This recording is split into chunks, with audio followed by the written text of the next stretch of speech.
महाराष्ट्र प्रदेश Congress committee आणि सांगली जिल्हा काँग्रेस कमिटीच्या विद्यमाने आयोजित या काँग्रेस कार्यकर्त्याच्या मेळाव्याला मार्गदर्शन करण्याकरता प्रांताध्यक्ष आमदार नानाभाऊ पटोले,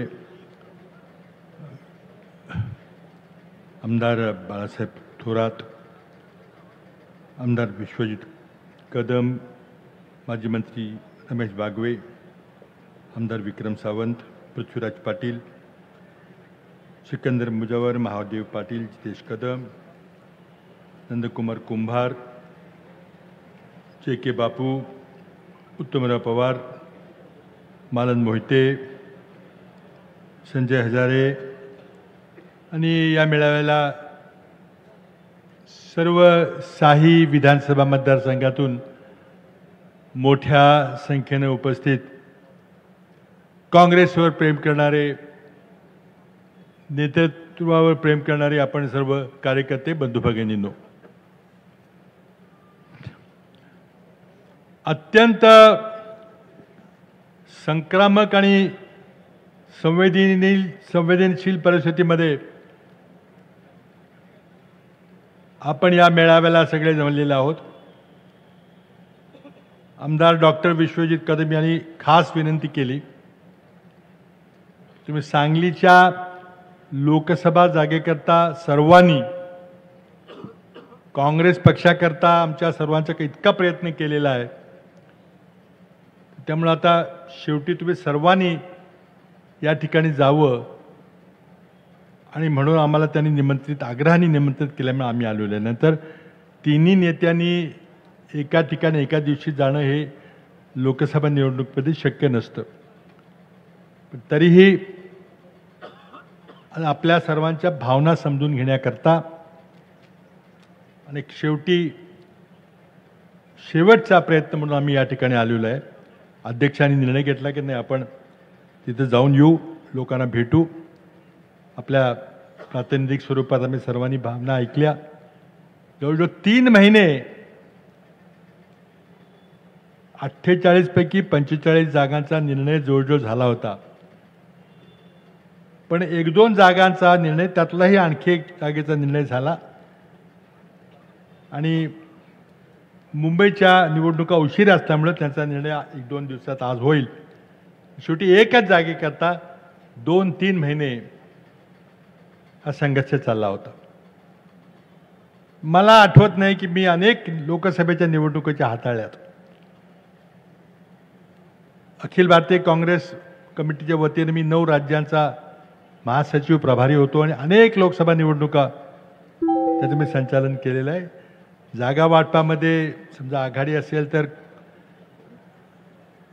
कोणी उभं राहायचं, मग जागा मिळाल्यानंतर उमेदवार कोण द्यायचा याबद्दल संघर्ष होत असतो. पण हा मात्र न भूतो न भविष्यती असा संघर्ष झाला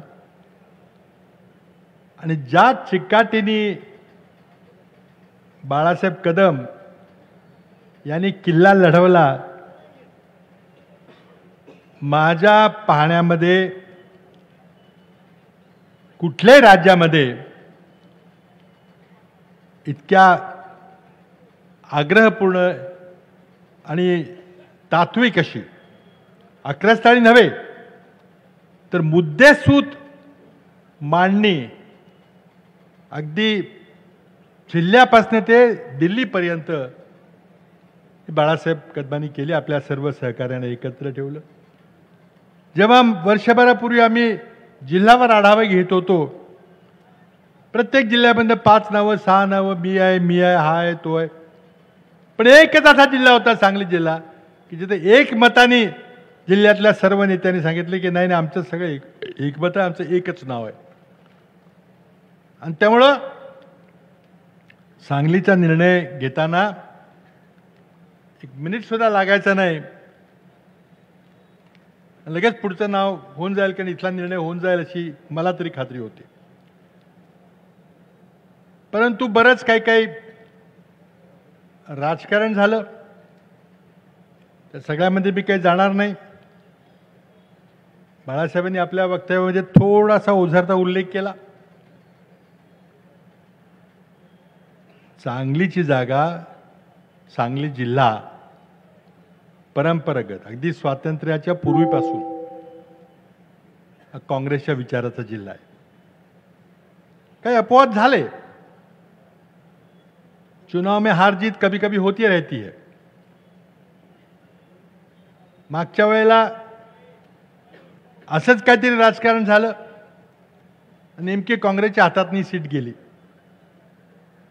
उमेदवारी मिळवली पण चिन्ह नाही मिळालं. आणि आता काही प्रॉब्लेम नाही असं आम्हा सर्वांना वाटत होतं. आणि मी आपल्याला स्वतः साक्षीदार म्हणून सांगतो की जिल्ह्यापासनं सोनिया गांधींच्या पर्यंत काँग्रेस पक्षाचं एकाचही दुमत नव्हतं. एकाचही नव्हतं. मुंबईत नाही, दिल्लीत नाही, वरिष्ठ पातळीवर नाही, आमच्या निवड समितीत नाही, जी समिती वाटाघाटी करतोय त्यांच्यामध्ये काही वाद नव्हता. पण एक गोष्ट लक्षात घ्या की आतापर्यंत आपण दोन पक्षाची आघाडी करत होतो. 2004 पासून आपण काँग्रेस राष्ट्रवादीची आघाडी होती. 48 जागा दोघांत वाटत होतो. काँग्रेस कधी 26 घेत होती, राष्ट्रवादी 22 घेत होती. पण आपल्या महाराष्ट्राच्या राजकीय इतिहासात पहिल्यांदा 3 पक्षाची आघाडी झाली. 2019 साली एका विशिष्ट परिस्थितीमध्ये भाजपच्या हाती पुन्हा 5 वर्ष सत्ता येऊ नये ही त्या निवडून आलेल्या आमदारांची भावना होती. इथं बसलेले आमदार धरून आणि त्या विशिष्ट परिस्थितीमध्ये आपल्याला 3 पक्षाची महाविकास आघाडी करावी लागली. सरकार स्थापन झालं. आपल्याला संख्येप्रमाणे वाटा मिळाला. आपला 3रा नंबर होता. पहिला नंबर शिवसेना, दुसरा राष्ट्रवादी, आपण 3ऱ्या नंबरवर होतो. आपल्या संख्येप्रमाणे वाटा मिळाला. वर्ष दीड वर्ष सरकार उद्धव ठाकरे यांच्या नेतृत्वाखाली चांगलं चाललं. पण एकदम अचानक कोविड आल्यामुळं विकास कामं थांबली. पण कोविडला अत्यंत ताकदीनं त्या महाविकास आघाडीच्या सरकारनं तोंड दिलं. अत्यंत ताकदीने तोंड दिलं. इथे बाळासाहेब थोरात आहेत, बाळासाहेब कदम आहेत. त्यांनीही या खडतर परिस्थितीमध्ये मंत्रिमंडळामध्ये महाराष्ट्राला वाचवायचं काम केलं. पण पुढं काही राजकारण झालं आणि अगदी महाराष्ट्रामध्ये शिवसेना पक्ष फोडला गेला. आणि हा पक्ष फोडला, आमदारांची खरेदी झाली, आमदारांना दहशत दिली गेली, ईडी सीबीआय इन्कम टॅक्सची भीती दाखवली, काहींना पदाचं आमिष दाखवलं. आणि साम दाम दंडभेद या नात्यानं सर्वोच्च पातळीवर माझा जाहीर आरोप आहे की महाराष्ट्रात जे काही घडलं त्याला श्रीमान नरेंद्र मोदी, भाजपचे नेते, देशाचे पंतप्रधान यांचा राजाश्रय होता. त्यांच्या संमतीशिवाय हे झालं नव्हतं. त्यांच्या संमतीमुळं, त्यांच्या अप्रुव्हलमुळं महाराष्ट्रातलं राजकारण घडलं. आर्थिक भ्रष्टाचार आपल्याला माहिती आहे, पण इतक्या मोठ्या प्रकारचा वैचारिक भ्रष्टाचार महाराष्ट्रानं कधी बघितला नव्हता. देशातही क्वचित बघितला होता. भाजपच्या मुख्यमंत्र्यांनी कधी सुरतला, कधी गुवाहाटीला, कधी गोव्याला 40 आमदारांना रात्री पळवलं. स्पेशल विमान, संबंध हॉटेलच्या हॉटेल बुक केली, मुख्यमंत्री राखणीला. आणि हे अमित शहा आणि नरेंद्र मोदी यांच्या आशीर्वादानं घडलेला हा देशातला, इतिहासातला सर्वात मोठा राजकीय भ्रष्टाचार. सरकार बदललं. आमचं सरकार गेलं, एकनाथ शिंदे मुख्यमंत्री झाले, बहुमत होतं. पण त्यानंतर तरी त्यांचं समाधान झालं नाही. कारण महाविकास आघाडीनं ज्या निवडणुका लढवल्या, मग त्या स्थानिक स्वराज्य संस्थेच्या ग्रॅज्युएट आणि टीचर्स कॉन्स्टिट्यूटच्या असतील, ज्या आपण कधीही जिंकलो नव्हतो. कोल्हापूरची पोटनिवडणूक असेल, कसब्याची पोटनिवडणूक असेल, अंधेरीची असेल, कधी न जिंकणाऱ्या निवडणूक आपण जिंकायला लागलो. भाजपच्या छातीत धडकी भरली की आता काय खरं नाही. पण शिवसेनेला फोडून त्याचं समाधान झालं नाही आणि राष्ट्रवादी काँग्रेसला कधी न भूतो न भविष्यती घरात वाद केला, राष्ट्रवादी पक्ष फोडला आणि या परिस्थितीमध्ये आपण आलेलो आहे. आम्ही निर्णय घेतला की आपल्याला एकाच एक उमेदवार दिला पाहिजे, विरोधी पक्षांच्या मताचं विभाजन टाळलं पाहिजे, कारण भाजपला फक्त 30% मतं पडतात. पण विरोधकांची फाटाफूट झाल्यामुळं भाजप निवडून येतं. आता भाजपला थांबवलं पाहिजे, नाहीतर देशाचं शेतकऱ्याचं खरं नाही, युवकाचं खरं नाही, बेरोजगाराचं खरं नाही, महागाईचं काही खरं नाही, भ्रष्टाचार थांबणार नाही आणि देशाचं संविधान पण थांबणार नाही. इतके भ्रष्ट राजवट. म्हणून मग काँग्रेसच्या नेत्यांनी सर्वांनी निर्णय घेतला की आपल्याला मताचं विभाजन टाळण्याकरता इंडिया आघाडी केली पाहिजे आणि महाराष्ट्रात महाविकास आघाडी म्हणून 3 पक्षांनी नंतर इतर पक्ष आपल्याबरोबर येतील त्याला घेऊन पुढे गेलं पाहिजे. आता काही सहजासहजी निर्णय घेतला नव्हता. अगदी छातीवर दगड ठेवून आपण हा निर्णय घेतला, कारण माहिती होतं 3 पक्ष असले तर बारके बारके वाटे होतील, आपल्या वाट्याला कमी येणार आहे. आणि मग 3 ज्येष्ठ नेत्यांची एक समिती महाराष्ट्रात नेमली गेली आणि वाटाघाटीला सुरुवात झाली. बऱ्याचशा जागा लगेच सुटल्या. पण मी मगाशी सांगितल्याप्रमाणे सांगलीचा तिढा मात्र काही सुटला नाही. आता त्याच्या मागचं राजकारण फार मोठं, हळूहळू ते तुमच्या पुढे येईल. चर्चेला ही मंडळी बसली की शिवसेनेकडून मागणी व्हायची की आमच्या 18 लोकसभेच्या जागा 2019ला निवडून आल्यात, आणि तुमच्या किती आल्यात? दुर्दैवानं काँग्रेसची 1 जागा आहे. आता चला सुरू करा वाटाघाटी. तिथनं सुरुवात व्हायची. मग आम्ही म्हणायचो 18 पैकी राहिल्या किती तुमच्याकडं? पण ते म्हणे नाही, आमचा पक्ष लढतो, आमदार कोणी असला उमेदवार कोण असला तरी आमचा पक्ष लढतो. आणि या 2 मुद्द्यावर चर्चा जवळजवळ 3 महिने झाली. आणि एक स्वाभाविक होतं की जो वाटा आपल्याला 2 पक्षाच्या आघाडीमध्ये मिळेल तो 3 पक्षाच्या आघाडीमध्ये मिळणार नाही, थोडा वाटा कमी होईल हे माहिती होतं. पण आमचा आग्रह होता की ज्या जागा मिळतील त्या निवडून येणाऱ्या घ्या. नुसता आकडा पूर्ण करण्याकरता कुठल्याही पडणाऱ्या जागा घेऊन काही उपयोग नाही. आणखी 2 कमी झाल्या तरी चालतील, पण त्या सगळ्या निवडून येणाऱ्या जागा घ्या. आम्ही सांगतो कोणत्या कोणत्या निवडून येणार आहेत. आणि त्यात 1 नंबर सांगली होती. पण त्यामध्ये आता काय राजकारण झालं, काय झालं ते हळूहळू पुढे. पण मी तुम्हाला या ठिकाणी फक्त खरं म्हणजे येणार नव्हतो, पण मुद्दा मी बाळासाहेबांच्या आग्रहकर्ता आलो, कारण मी स्वतः तुम्हाला सांगायला आलो की मी तो 3 महिन्याचा किंवा त्याच्या आधीचा संघर्ष, या संघर्षाचं नेतृत्व थेट पुढं उभा राहून विश्वजित कदम यांनी केलं. तो संघर्ष मी पाहिलेला आहे. ऐतिहासिक संघर्ष आहे.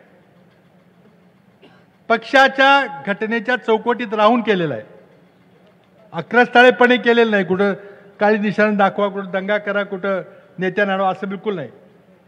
अगदी प्रामाणिकपणे काँग्रेसच्या घटनेच्या चौकटीत राहून हा संघर्ष झाला. अगदी शेवटच्या क्षणापर्यंत. पण काही कारणामुळं पुढच्या पक्षांनी हट्ट सोडला नाही. पर्याय निघाला की आपण काहीतरी याच्याबद्दल काही बदलीमध्ये काहीतरी कॉम्पेन्सेशन देऊया. तोही निर्णय झाला. तोही निर्णय कळवायला गेला. ठीक आहे, नाही मिळाली, निर्णय झाला. आणि हा निर्णय काँग्रेस श्रेष्ठींच्या पातळीवर झालेला आहे, खालच्या खाली झालेला आहे. नाना पटोलेंनी नाही केलं किंवा बाळासाहेब नाही केलं किंवा मी नाही केलं. आम्हाला हे काही मान्य झालं नाही, म्हणून आम्ही तिघेही आलोय. आणि मग थोडी थोडी चाहू लागायला लागली आपल्या मित्रपक्षांना की थोडंसं काहीतरी चुकलंय. त्यामुळे आता काय करायचं, मग पुरा पुढचा टप्पा सुरू झाला. मग हे घ्या, विधान परिषद घ्या, मग राज्यसभा घ्या, आमच्या कोट्यातली देतो. काय काय झालं ते बाळासाहेबांना नानाभाऊंना माहिती आहे. याच्यापेक्षा आणखी काही विश्वजित कदम, त्यांचे सहकारी यानं काही करता आलं असं मला वाटत नाही. Not humanly possible. आता हे घडलं. नानाभाऊनी प्रयत्न केला शेवटपर्यंत मीडियाला सांगितलं नाही ही जागा आमचीच आहे. बाळासाहेब आम्ही सगळे सांगत राहिलो की नाही काय झालं ते शेवटी निर्णय आमच्या बाजूनच होणार. कारण हा निर्णय इतका सूर्यप्रकाशा इतका स्वच्छ होता की त्यामध्ये चर्चा करून तुम्ही उजवे का आम्ही उजवा विषय नव्हता. 1% त्यामध्ये काही विषय नव्हता.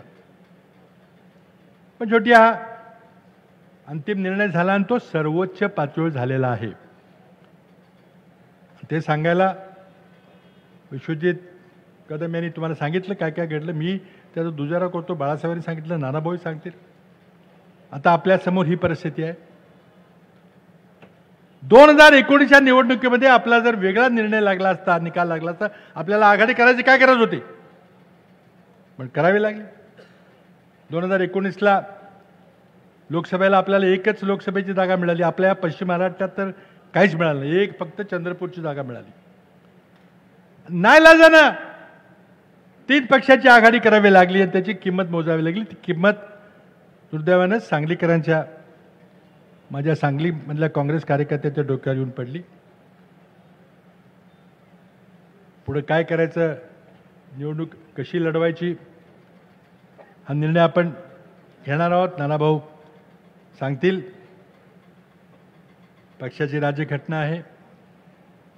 पण मला वाटतं काही झालं तरी या निवडणुकीमध्ये महाविकास आघाडीचा आणि दिल्लीच्या निवडणुकीत इंडिया आघाडीचा विजय झालाच पाहिजे.